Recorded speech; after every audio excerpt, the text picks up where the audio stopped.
மட்டக்களப்பு மண்ணின் ஆன்மீக அடையாளங்களில் ஒன்றான வரலாற்று புகழ் பெற்ற சித்தாண்டி கந்தசுவாமி ஆலயத்தின் சிறப்புகள் பற்றி உங்களுக்கு தெரியுமா?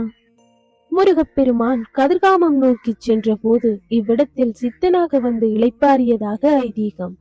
சித்தன் அமர்ந்த அடி என்பதால் இது சித்தாண்டி என அழைக்கப்படுகின்றது. மட்டக்களப்பு மாவட்டத்தின் மிக தொன்மையான ஆலயங்களில் ஒன்றான இது நூற்றாண்டுகள் கடந்த வரலாறுகளை கொண்டது. குறிப்பாக கதிர்காம பாத யாத்திரை செல்லும் பக்தர்களுக்கு இது முக்கியமான இளைப்பாறும் தலமாகவும் கருதப்படுகின்றது. இங்கு நடைபெறும் தீர்த்த திருவிழா மிகவும் பிரபல்யம் வாய்ந்ததாக கருதப்படுகின்றது.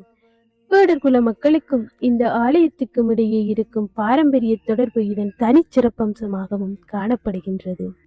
மன அமைதிக்கும் வேண்டிய வரம் தரும் முருகனின் அருளை பெறவும் சித்தாண்டி கந்தசுவாமி ஆலயம் ஒரு சிறந்த தலமாக கருதப்படுகின்றது. இதுவே சித்தாண்டி முருகன் ஆலயத்தின் காட்சியமைப்பு.